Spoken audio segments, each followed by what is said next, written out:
Hello students, welcome to my YouTube channel the Commerce Click. तो आज हम start करने जा रहे हैं जीएसटी के अंदर अपना प्रैक्टिकल क्वेश्चन। तो चलिए स्टार्ट करते हैं। रीड आउट करिए। Pass entries in the books of Pramod and company, कि हमने प्रमोद एंड कंपनी की बुक्स में एंट्रीज बनानी है। Assuming that all transactions have been entered within the state of Bihar and assuming CGST at 6% and SGST at 6%। ठीक है, कि हमने ये अज्यूम किया है कि हमारी जितनी भी ट्रांजेक्शन है सारी की सारी किसमें हो रही है, एक ही स्टेट यानी कि बिहार के अंदर अंदर हो रही है।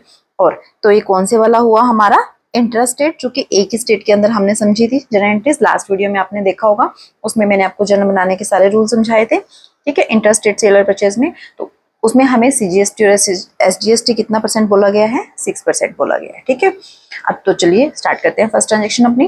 2025 March two purchase goods for rupees 3 lakh on credit. हमने गुड्स परचेज की है 3 लाख रुपीज की उधार में, क्रेडिट में। ठीक है, तो अब इसमें हमने सीजीएसटी और एसजीएसटी भी लगाना है। ठीक है, जब परचेज करते हैं तो कौन सा होता है, इनपुट होता है। तो बनाते हैं अपनी journal entry. This one is the format of journal. सबसे पहले क्या आता है हमारा डेट, इट इज 2025। ठीक है, कौन सी डेट है, मार्च 2 है, मार्च टू। अब हमने परचेज किए हैं, गुड्स परचेज करते हैं तो क्या लिखते हैं, परचेजेस अकाउंट डेबिट करते हैं। तो हम यहाँ लिखेंगे अपना परचेजेस अकाउंट डेबिट। ठीक है, कितने की परचेज की हमने, 3 लाख की, तो अमाउंट आ जाएगा यहाँ पर 3 लाख। उसके बाद हमने जीएसटी लगाना है दोनों टाइप्स का, और परचेज के टाइम पे हम उसकी क्या वर्डिंग यूज करते हैं, इनपुट। ठीक है, इनपुट सीजीएसटी अकाउंट डेबिट कितना है, 6%। तो 3 लाख का 6% हमने कैलकुलेट करना है, ये आएगा हमारा 18,000। उसके बाद फिर हमारा दूसरा इनपुट एसजीएसटी अकाउंट डेबिट, ये भी 6% था। 3 लाख का 6% जब हम कैलकुलेट करेंगे इट इज 18,000। क्लियर है। उसके बाद 2 में जैसे हमने गुड्स खरीदी है, इस कंडीशन में हमने क्या कहा है, उधार में। अब पार्टी का नाम अगर हमें नहीं दिया तो हम क्या वर्ड यूज कर लेंगे, क्रेडिटर्स अकाउंट। ठीक है, अगर हमें नाम बोला गया होता पार्टी का कि हमने इससे माल खरीदा है उधार में, तो हम उसका नाम लिख देते। ठीक है, नहीं बताया गया तो हमने क्रेडिटर्स का नाम। अब कितने हमने अमाउंट पे करना है, 3 lakh plus 18,000 plus 18,000, it means कितना, 3,36,000। तो ये आ जाएगा हमारा 3,36,000। क्लियर है कि परचेज की एंट्री के टाइम पर हमने टेक्स्ट कैसे यूज करना है, कैसे उसको हमने लिखना है। नरेशन आपको पता है, सिंपल हमने लिखनी है बस, purchase of goods on credit, कि हमने उधार में गुड्स परचेज की है। बस हो गई आपकी एंट्री। आई थिंक क्लियर है, बिल्कुल सिंपल एंट्री है। ठीक है, नेक्स्ट सेकंड करते हैं हम अपनी एंट्री। 5 मार्च को बोला गया है sold goods for rupees 4 lakh on credit. हमने क्रेडिट में गुड्स सोल्ड की है कितने रुपीज की, 4 लाख की। तो अपनी सेल की एंट्री बनाते हैं। जब पहले डेट डाली अपनी मार्च 5, जब हमने सेल की है तो सेल तो क्या जाती है, क्रेडिट में जाती है। अब उधार में की है तो पार्टी का नाम नहीं दिया गया तो हम उसको क्या लिखते हैं, डेटर्स। ठीक है, डेटर्स अकाउंट डेबिट हो जाएगा हमारा। इसका अमाउंट हम बाद में कैलकुलेट करेंगे कि कैसे निकलेगा। सेल की है तो सेल्स अकाउंट आ जाएगा। ठीक है, कितने अमाउंट की सेल की हमने, 4 लाख की, तो 4 लाख सेल के सामने जाएगा। उसके बाद हमने आउटपुट, क्योंकि सेल के टाइम पे हमने क्या बोला था, सीजीएसटी और एसजीएसटी के लिए क्या वर्डिंग यूज करेंगे, आउटपुट लगाएंगे। तो यहां हम लिखेंगे आउटपुट सीजीएसटी अकाउंट। ठीक है, और दूसरा भी लिखेंगे टू आउटपुट एसजीएसटी अकाउंट। ठीक है, कितने परसेंट है, 6% है। तो हम 4 लाख का 6% कैलकुलेट कीजिए, 24,000 this one and 24,000 is SGST. Clear. अब ये सब टोटल कर लीजिए, 4 लाख प्लस 24 प्लस 24,000। ठीक है ना, तो जब हम ये प्लस करेंगे तो इट विल कम 4,48,000। ये हम लिख देंगे अपने डेटर के सामने अमाउंट। क्लियर है। नरेशन गुड सोल्ड की है, बस sale of goods on credit. Clear कि हमने गुड्स सोल्व किए, ठीक है। क्रेडिट में उधार में बेचा है तो हमने क्या करना है, टैक्स जो है सेल की साइड में जाता है आउटपुट के नाम से। क्लियर। नेक्स्ट अपनी ट्रांजेक्शन रीड करते हैं। 10 मार्च को बोला गया है हमें purchase computer printer for office for rupees 50,000 and payment made by cheque. हमने कंप्यूटर का प्रिंटर परचेज किया है 50,000 रुपीज का ऑफिस के लिए और हमने चेक से पेमेंट की है, ठीक है। जब कंप्यूटर का प्रिंटर हम परचेज करते हैं तो उसके लिए हम वर्ड यूज करते हैं बच्चों ऑफिस इक्विपमेंट। क्या लेते हैं नाम, ऑफिस इक्विपमेंट। डेट डालते हैं पहले, मार्च 10 है तो यहाँ हम लिखते हैं अपनी डेट मार्च 10। अब कंप्यूटर प्रिंटर के लिए हमने क्या वर्ड यूज करनी है, ऑफिस इक्विपमेंट। तो यह हम लिखेंगे ऑफिस इक्विपमेंट अकाउंट डेबिट। अब हम ऑफिस इक्विपमेंट परचेज करके ला रहे हैं, जैसे गुड्स परचेज करते हैं, फर्नीचर या कोई भी एसेट्स परचेज करते हैं तो हम जीएसटी पे करेंगे। तो जब पे करते हैं तो क्या वर्ड यूज करते हैं, इनपुट। दोनों तरह के सीजीएसटी भी पे करेंगे, इनपुट सीजीएसटी अकाउंट डेबिट हो जाएगा और दूसरा हमारा इनपुट एसजीएसटी अकाउंट भी डेबिट होगा। टू में पेमेंट जैसे करके आए हैं, हमें क्या बोला गया इसने कि हमने चेक से पेमेंट किया। तो जब हम चेक से पेमेंट करते हैं तो क्या लिखते हैं, बैंक। अब कितने कितने का अमाउंट चेक कीजिए, ऑफिस इक्विपमेंट के सामने उसकी कॉस्ट प्राइस जितने का हमने उसको परचेज किया डेट इज 50,000। 50,000 का टैक्स परसेंटेज 6% है तो दोनों के लिए 6% कैलकुलेशन कीजिए। 50,000 का जब 6% हम कैलकुलेट करेंगे that will come 3,000, same 3,000 S GST. तो टोटलिंग करके डेट इज 56,000, ये हमारा चेक जाएगा 56,000 से, ठीक है। बैंक क्रेडिट हो जाएगा हमारा। क्लियर है। अब यहाँ पर लिख दीजिए नरेशन, हमने एंट्री किस लिए की है, हमने परचेज किया है computer printer, purchased computer printer. I think clear है ये एंट्रीज आपको तीनों। चलिए नेक्स्ट एंट्री पढ़ते हैं अपनी। 20th की है, लीगल कंसल्टेंसी फीस है हमारी, ठीक है। कितनी, 10,000 रुपीज की, पेड इन कैश, ठीक है। कि हमने लीगल कंसल्टेंसी फीस जो है 10,000 रुपीज की कैश में पे करी है। तो ये हम पहले डेट डालते हैं अपनी, this one is March 20।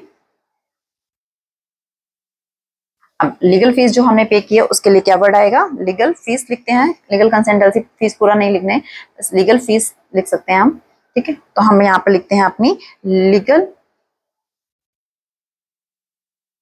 Fees account debit, ठीक है। आप फीस पे करेंगे उसके साथ साथ जीएसटी भी लगता है उसके ऊपर, ठीक है। तो दोनों तरह का जीएसटी हम इनपुट से, input CGST account debit, input SGST account debit.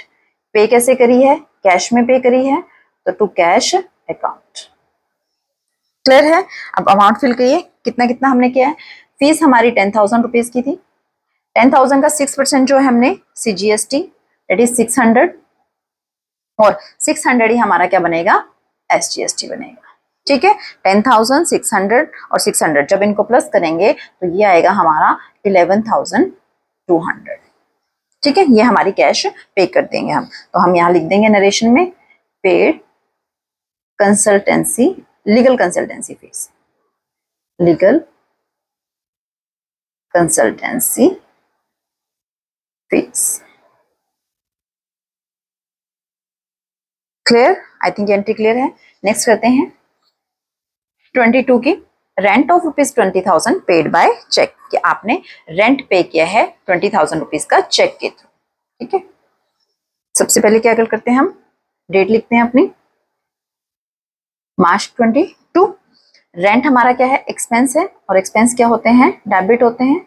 Rent account debit, amount लिख सकते हैं इसके सामने, कितना पे किया हमने रेंट 20,000 का। अब जब एक्सपेंस पे करते हैं तो एक्सपेंस के टाइम भी हमारा क्या होता है, जीएसटी लगता है। तो हमारे दोनों तरह का जो जीएसटी है, ठीक है। जब हम जीएसटी पे करते हैं तो क्या वर्ड यूज करते हैं, इनपुट। इनपुट सीजीएसटी अकाउंट भी डेबिट होगा और इनपुट एसजीएसटी अकाउंट भी डेबिट होगा, ठीक है। कैलकुलेशन 20,000 का 6% 1200 और ये भी कितना हमारा 1200। अब पे कैसे किया है वो लिखिए, कैसे पे किया हमने, बैंक से, चेक से पे किया था ना, टू बैंक अकाउंट। तो बैंक से कितनी पेमेंट होगी 20,000 प्लस 1200 प्लस 1200, तो जब हम ये करेंगे इट इज 22,400। ठीक है, 22,400 हमने जो है रेंट पे किया है। तो यहाँ नरेशन लिख देंगे पेड रेंट, ये हमने रेंट पे किया है। क्लियर है। लास्ट ट्रांजेक्शन हमारी payment made of balance amount of GST, यानी कि अब हमने जीएसटी की सेटलमेंट की एंट्री करनी है कि हमने जीएसटी कैसे सेट ऑफ करना है। ठीक है, अब मार्च 31 की एंट्री बनेगी। इसके लिए एंट्री के लिए बच्चों आपने क्या करना है, अपना जहां हमने एंट्री में पहले इनपुट जीएसटी लिखा है उसको ऐड करना है। ठीक है, जितना भी हमने जहां लिखा है इनपुट सीजीएसटी और एसजीएसटी एक कर लेते हैं, दूसरा क्योंकि इक्वली चलता है। देखिए सबसे पहले हमारा यहाँ पर आया था 18,000। ठीक है, 18,000 ये आउटपुट का है। आउटपुट का सिर्फ एक ही कंडीशन में आया, सेल की कंडीशन में, डेट इज 24,000। इनपुट 18,000 यहाँ था, 3,000 यहाँ पर था। ठीक है, 600 यहाँ पर था और 1200 यहाँ पर था। सारे इनपुट क्या हैं, डेबिट में लिखे हैं। 18,000 प्लस 3,000 प्लस 600 प्लस 1200। जब हम इनको करेंगे तो इनपुट हमारा बनेगा 22,800 का। ठीक है, कितना बना है इनपुट, सीजीएसटी और एसजीएसटी सेम है दोनों। तो जब हमने इनको प्लस किया, वर्किंग नोट के थ्रू समझते हैं, जब हमने इनपुट सीजीएसटी को कैलकुलेट किया तो ये हमारा कैलकुलेशन करके टोटल बनेगा आपका 22,800। ठीक है, सब भी डेबिट में था, हमने उनको प्लस कर लिया। और सेम ही एसजीएसटी आएगा, ये भी क्या आएगा, इनपुट सेम निकलेगा इसका भी, क्योंकि दोनों सेम परसेंटेज होती हैं तो सेम आता है। ठीक है ना, दिस वन। और आउटपुट देखिए कितना है, आउटपुट सेल की सिर्फ एंट्री में था हमारा। ठीक है, वो कितना था हमारा, डेट इज 24,000। और सेम हमारा आउटपुट एसजीएसटी था जो सिर्फ एक ही एंट्री में आया हमारा, डेट इज 24,000। क्लियर है। अब इससे बच्चे पहले ना मीनिंग निकालो कि कह क्या रहे हैं, कि हमने जब सेल की है तो हमने पीपल से, अपने कस्टमर से टैक्स के नाम का कितना पैसा लिया है, 24,000 सीजीएसटी के नाम का लिया है। एक ही को समझते हैं, दूसरे का सेम होगा। ठीक है, कंफ्यूज मत होना कि हमने जो टैक्स कलेक्ट किया है, हमारे पास लोगों से कितना आया, 24,000 आया टैक्स के नाम का। और जब हमने पे किया था अपने परचेजर्स को या एक्सपेंस के रूप में, जितना जब भी अलग अलग वे में पे किया है, हमने टोटल कितना पे किया है, 22,800। तो हमारे पास आया 24,000 है, हम ऑलरेडी कितना पे कर चुके हैं, 22,800 पे कर चुके हैं। तो जो डिफरेंस है, यानी कि 24,000 में से 22,800 माइनस करने के बाद जो बचेगा, ठीक है, दिस विल कम, कितना आएगा ये हमारा 1200। तो ये जो 1200 है ये हमने अभी गवर्नमेंट को पे करना है। ठीक है, सीजीएसटी 1200 और एसजीएसटी के भी जब डिफरेंस निकालेंगे तो सेम। तो ये जो है 1200 सीजीएसटी के नाम का और 1200 एसजीएसटी के नाम का हमने क्या करना है, गवर्नमेंट को पे करना है। पहले इतनी बात समझ में आई। ये हमने लोगों से कलेक्ट किया है, 24,000 टैक्स का अमाउंट हमारे पास आया है, जिसमें से 22,800 हम ऑलरेडी पे कर चुके हैं। इनपुट तभी तो मिलता है ना, क्योंकि हम ये पे कर चुके हैं टैक्स। तो जो हमने पे कर दिया वो ठीक है, जो बैलेंस अभी बच गया है तो वो हम क्या करेंगे, अब पे कर देंगे। ठीक है, 1200 सीजीएसटी के नाम का और 1200 हम अपने एसजीएसटी के नाम का पे करेंगे। क्लियर है। तब इसकी एंट्री कैसे बनेगी बच्चों, जब हमने एडजस्टमेंट करनी है जीएसटी की, तो आपका आउटपुट सीजीएसटी और एसजीएसटी जो आपने पीछे एंट्रीज में क्या किया था, क्रेडिट किया था, अब इस एंट्री में आपका क्या होगा, डेबिट होगा। ठीक है, आउटपुट सीजीएसटी अकाउंट डेबिट और output SGST account debit. Clear है। अभी हमने देखा आउटपुट कितना कितना था हमारा, 24,000 का था। क्लियर। अब इसमें हमारा इनपुट जो एसजीएसटी और सीजीएसटी था वो हम क्रेडिट करेंगे। तो input CGST account to input SGST account. ठीक है, ये हमने कैलकुलेट किया था, कितना आया था हमारा 22,800 और इट विल ऑल्सो 22,800। क्लियर है। अब जो बैलेंस बचा था हमने क्या कहा था, हमने वो गवर्नमेंट को पे करना है। ठीक है ना, तो टू बैंक लिख देंगे। हमने कैलकुलेट किया था कि 1200 हमने किसका दिया था, CGST के नाम का, 1200 इसके नाम का, तो कितना हो गया टोटल हमारा 2400। क्लियर है? यहाँ पर अपनी नरेशन लिख देंगे हम। क्या किया हमने? एडजस्टमेंट की है, एडजस्टमेंट ऑफ GST कि GST की एडजस्टमेंट की है, and payment of balance account, payment of जो भी बैलेंस अमाउंट बचा है उसके हमने पेमेंट कर दी है। ये एंट्री समझ में आई है? बाकी जो एंट्रीज आपको पीछे टॉपिक जो लास्ट वीडियो थी उसमें समझाया गया था, ये एंट्री जो है जब आप क्वेश्चन करोगे तो आपने सिर्फ ये चेक करना है बेटा, आउटपुट CGST और SGST को अलग टोटल कीजिए, इनपुट ठीक है जितना पड़ा है डेबिट में उन सबको अलग कीजिए, और आउटपुट डेबिट होगा आपके एंट्री में, इनपुट क्या होगा? क्रेडिट होगा। अब आपके पास लोगों से 24,000 टैक्स के नाम का आपने लिया है और आपने पे किया है टैक्स गवर्नमेंट को डिफरेंट वे में 22,800, तो जो बैलेंस अभी आपका बचा हुआ है तो वो आपको पे करना है। क्लियर? लास्ट में हम क्या करते हैं, जनरल का आपको पता ही है, टोटल करते हैं, तो टोटल हम अपनी दोनों साइडों का जो है कर लेंगे। ठीक है, तो कितना आएगा हमारे पास जब हम इसकी टोटलिंग करेंगे? It is 9,21,600। ठीक है, 9,21,600।